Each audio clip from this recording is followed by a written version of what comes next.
Hi, welcome to the second video in the series Get Your Kids Out of Public School. I'm RSOPerator from RadicalSurvivalism.com. In the first video of this series, I concentrated more on our family's experience, more specifically our daughter's experience in attending public school, and how that series of experiences led us to the decision to homeschool next year. In this video, however, I want to concentrate more on the realities and problems inherent in the public school system today.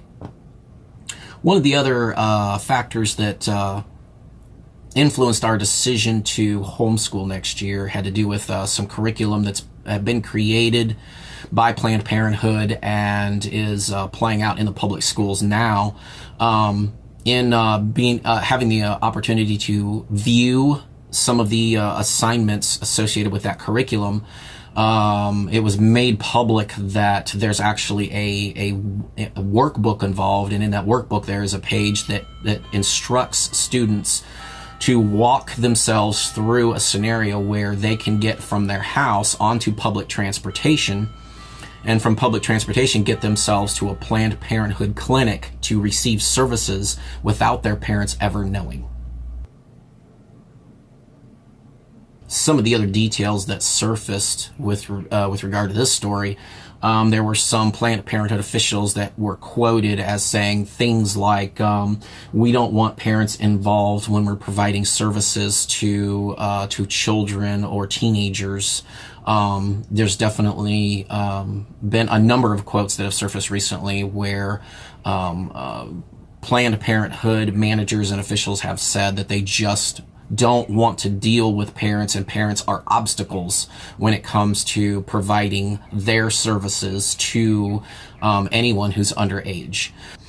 To think that we live in a place now where we have a government-funded organization who's actively creating school curriculum for elementary school and middle schoolers, that involves teaching them how to sneak behind their parents' backs and get themselves out of their house and to another location without the parents knowing, teaching them that they have every right to provide a child a service and to not allow the parents to know that they're providing the service.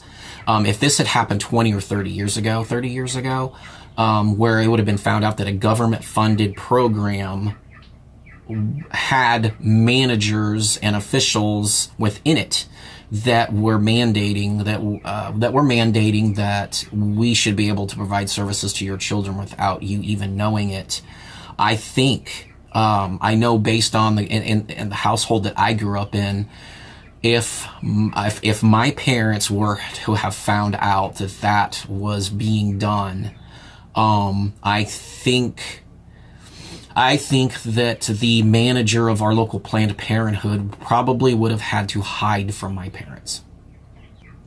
Another thing that we've run into with regard to the public school system that I discovered in attending parent-teacher conferences over the last few years has to do with the teaching style.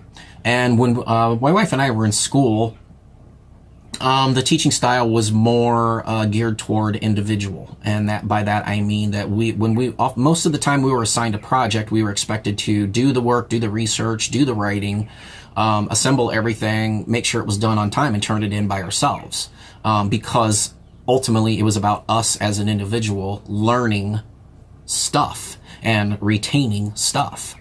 The style has changed, and this has a lot to do with the new school curriculum, I think. The teaching style now in the classrooms has changed to when projects are assigned, they're assigned to a small group, and the group helps each other out and creates the work, does the research, assembles everything, and turns it in as a group. Interestingly enough, it seems innocent enough on the surface, but if you, in my opinion, if you really look at this, what this is it's an attempt to change the young people's thinking, in that you were no longer expected to or wanted to think for yourself, to do for yourself, to create and to do these things in a timely manner and rely solely on yourself and be responsible by yourself. This is about changing young people's thinking into a more collectivism style of thinking, in that we get together, we do it together. And what ends up happening is the most motivated or smartest kid in the small group gets stuck with the vast majority of the work, and everybody else kind of cruises along. I can't think of a better example that leads to some of the thinking we're seeing in the world today, especially in our country today, with regard to people not able to take care of themselves, young people not being able to cook their own meals, do for themselves, get the things done that they need to do themselves. What better way to steer young people away from being able to be self-reliant and self-sufficient than to just stop teaching them to do those things, put them in groups, let the smartest one in the group do the work. Therefore, the grades are all higher because the smartest kids and the most motivated kids are doing it all. And you end up with a populace in the end, young people growing up into adults who can't figure out how to get things done for themselves because their team's gone.